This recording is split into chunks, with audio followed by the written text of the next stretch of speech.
I'm a man. So I think I'm not that special. Therefore, I just do the work regardless of how I feel, and to make matters worse, I swallow my emotions. However, I think my case is genuinely special. So I want you guys to listen and let me know what you think. Your help will be highly appreciated. Here's my story. They say that time heals everything. Plus, they say you just need a new woman to move on. I'm now engaged and back home with my fiancé, but my anger toward my ex will just not go away that easily. I'm 39 years old already and was 18 when I met my ex Marisol. During that time, I was a member of a Latin Kings band. I had been in that gang for 5 years and always found myself in and out of trouble. Thankfully, Marisol helped me change for the good. She was a church girl. So she was the complete opposite of what I was. We were like night and day. Somehow I thought we would complement each other. You'll understand why I was wrong. But anyway, let me explain to you how I met her. My grandma, a pious and devoted Catholic, dragged me to Sunday Mass. And when I saw Marisol, I fell in love right off the bat. I asked my cousin, who was a friend of hers, if he could introduce me to her, but he refused. He said that he didn't want me to ruin her. He was right. But she got my head in the clouds. Have you ever met someone that you wanted to make yourself better to be with? Wanted to be that man who would walk the right path. That was her. When I found out that she was going to church almost every day, I hung out by the steps talking to her. I always walked her to and from church. She made me feel like I wasn't worthless. I forgot my love for Jesus Christ. But she was like a faith reminder to me. I felt like the Holy Spirit was invading me. On top of that, I finally gave up on gang life, got my GED and became a regular churchgoer. One thing led to another and we ended up dating. I couldn't stop thinking of our promising future together away from the dangers of the gang lifestyle. However, I got unintentionally pulled back in. I was at a store and ran into someone that I used to have problems with. They were running their mouths and I tried to ignore it. I swear I did. I just let them talk and I walked away, but then I got stabbed in the shoulder blade and lost my mind. I beat that man. I just couldn't accept this violence. Plus I'd probably die if I didn't fight back anyway. I got arrested and suddenly it was like the things I did to make my life better vanished. Marisol was mad at me. My grandmother kept bringing up my past mistakes and my cousin was telling me that he knew that I wasn't going to change. Those tribulations were just a God's test, I guess. But it hurt me to hear those words of unappreciated and distrust. My public defender saw me trying to better myself and by the grace of God Almighty got me off after a month in lockup. Despite being angry with me, Marisol visited me almost daily. I really appreciated her understanding and for me, she was the light at the end of the tunnel. I endured that unjust imprisonment just to be with her again. A month after I got out, I found out I was going to be a father and I didn't want my kid to have a dad that was dead or in jail. God blessed me with a son. And another huge test that would tell if it was a man of value or not. Only when you're forced to improve, you improve, and feeding a family and providing for your woman is a huge example of that. I didn't want to be an absent father or get killed. I did not want Marisol to become a single mom. I wanted to do good deeds. Not only to seek God's pleasure, but also to thank Marisol for helping me get back to my faith and escape my former lifestyle. I saw this situation as a blessing, but I just didn't know that I would get tested even more. After 9 months, I then went to a trade school to become a mechanic. And I hustled for my future family. When Luna was born, it was almost the worst day of my life. Marisol wouldn't stop bleeding. She went into shock and they had to give her a double hysterectomy. She was in the hospital for months and Luna became my world. I wanted her life to be the best. I wanted to give her the world. When Marisol was released, I promised her that our daughter will have a life far better than ours. And for years, I kept that promise. I saved enough money to move us to the suburbs and became homeowners. I made sure Luna went to private school, knew how to defend herself, and always made sure I was the perfect husband. I didn't know my parents. Plus, I didn't have a positive male role model in my life. So I didn't know what a healthy relationship looked like. Television dances were my male role models, and I mimicked them and the marriage they had on television. As the years went by, I owned my own garage. My cousin became a pastor. My grandmother was still a pain in my neck. My relationship with my wife was stronger than ever, and I made sure I kept my prison body. But Luna hated me since she turned 13. She just started hating me. She didn't want me to hug her, rolled her eyes every time I told her I loved her, ignored me. When I asked her about her day in school, it hurt me, and Marisol saw it. She told me that she was a teenager and that I should just let it ride. She will come back to me for 2 years. It was like that. So for her quinceañera, I wanted to go all out, cut everything she wanted, and she was still disrespectful briefly. The old me almost came out just to put her in her place. But instead I went to my cousin, vented my frustration and doubts about being a good father. And he told me to just let her be. And he said a prayer for me. I wanted a slideshow for the father-daughter dance. I got a chunk of the pictures of us together. But I realized I didn't have any recent pictures of us. She didn't want to take any.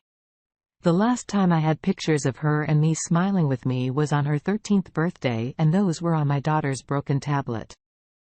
I took that tablet, went to a repair shop, and I didn't care about the cost. I needed that tablet fixed after a day, and $300. The tech fixed it. And I was happy I knew her passcode, but I never bothered invading her privacy. I just wanted those pictures. And when I opened that tablet and looked in the gallery there, they were my little girl smiling and happy to be with me.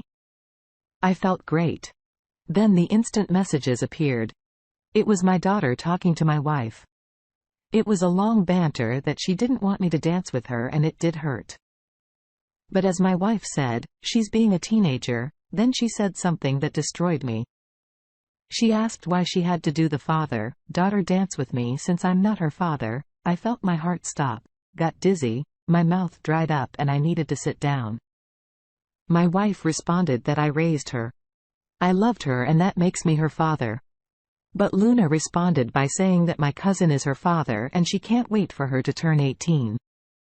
So she could tell me the truth and she could live with her real dad, that she hated me, that she thanked God that I'm not her father. Marisol began cursing her out, saying that it was a mistake for my cousin to tell her the truth 2 years ago.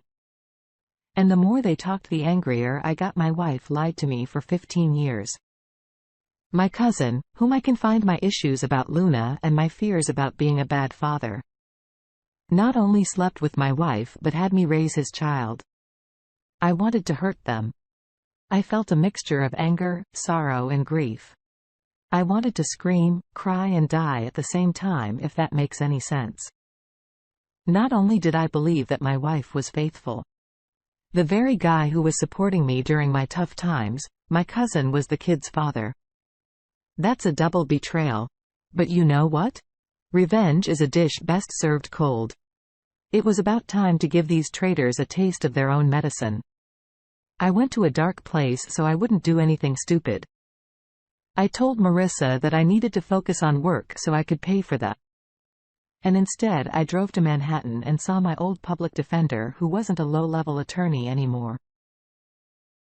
He had a nice expensive firm near Midtown East. I was surprised that he remembered me. But apparently I was his first case as a public defender. We sat down and I told him everything, gave him the tablet, and when he turned it on, the messages just kept coming. Only this time, Luna was talking to my cousin, her real father, and he was telling her to give me a chance, how I was always there for her. But Luna told him that. So was he. How it makes sense that they have so much in common, and even called him Pappy multiple times in their conversation. And he responded and told her that she was his little girl. We went through our options and he asked me what I wanted to do, and I told him that I wanted to go full scorched earth. I wanted to poison the well, and he asked me several times if that is what I wanted, and nodded. I also told him that everything had to be filed before the K-era in 2 weeks. So we sat down and spent the next 12 hours on what needed to be done. And I followed his instructions to the letter. I secretly placed my business for sale. I called the private school and told them that I will not be paying for next year. I closed the college account and the savings that I had for Luna and prepared to place my house for sale online. There was only one thing I deviated from. The day of the quinceañera that day went off without a hitch. The whole family was there. Luna was smiling and having fun. Marisol kept asking me if I was okay and I lied to her. It was hard not to hate her. She knowingly let me raise another man's child. She slept with my cousin, a man who saw me as my brother and the godfather of my child. So the rage was hard to suppress, to say the least, when it was time for the father-daughter dance. I called her to the center of the stage. She looked annoyed, but walked over. I had the music playing and her smile tore me apart for years. I wanted to see that smile again. And now I didn't want it as we danced. I had the slideshow playing. Then there were pictures of the two of us, and towards the end of the song, screenshots of her text messages with her mother and real father, my wife. The cheater learned the hard way why the Bible criminalizes adultery. And my cousin learned the hard way why you shouldn't put your hands on another man's woman. Both acts have severe consequences. Needless to say, this didn't bode too well. Marisol looked like she saw a ghost. Luna just kept staring at the large screen and my cousin just stared at me with fear. Marisol ran to me and told me that she could explain, and I told her that I filed for a divorce. She could explain it in court. She grabbed my arm begging me and I pulled back. I told Luma that I worked a lot to give her the world and now she doesn't deserve it. I began to walk out, but not before telling my cousin that every time I see him, I'm going to knock him out. Then I knocked him out. The aftermath was harsh. Marisol and Luna were at my grandmother's apartment. Her family was shocked and disgusted with her. They wanted nothing to do with her. Her father actually apologized to me. I don't know why he never liked me. Despite turning my life around, that man hated me. But now I was the perfect husband and father. But just a few days prior, I was the devil incarnate. My grandmother had the audacity to tell me about the story of Abraham and how he came back from battle. 3 years later, his wife had a 1-year-old child and he raised him as his own, and how I should be like Abraham. So I told her to get out of my house. All those religious people were the biggest sinners on the planet in my eyes. I admit my past sins, especially the years as a gang member. But at least I gave up on that lifestyle and became a good provider and husband. In contrast, these religious individuals were nothing but traitors. She wanted to go to therapy, but I just didn't feel like it. Once a cheater, always a cheater. Plus, she thought I was overreacting to make matters worse. She acted like she was a telenovela actress, blowing up my phone after she learned that I sold my business and I put her house on sale to this day.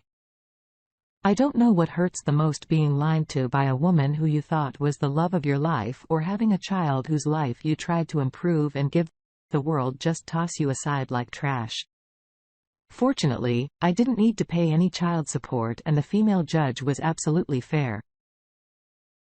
God bless her for her understanding. I'm a man well treated by the judicial system. That's a great accomplishment. Still, I'm not over what she did. You escaped a toxic lifestyle and came back to your faith. That's admirable. And you're a great example of discipline. It's natural that you reacted badly when that gangster stabbed you in the shoulder, and you should not have been put in prison. However, all this proves is that Marisol wasn't the one for you, since she cheated on you with your cousin and lied to you for 15 years. Once a cheater, always a cheater, and let's not forget your cousin. He's a traitor too. Now that you're not providing for your ex-wife and your cousin's kid, they're both contacting you and trying to make things up. Keep in mind that you've just made the right decision and you shouldn't feel any regrets for ignoring those liars. Thank you for sharing this admirable story with us. I wish you all the best going forward. Thank you all for taking the time to listen to today's story. If you enjoyed listening, please feel free to like and subscribe if you haven't already. Also,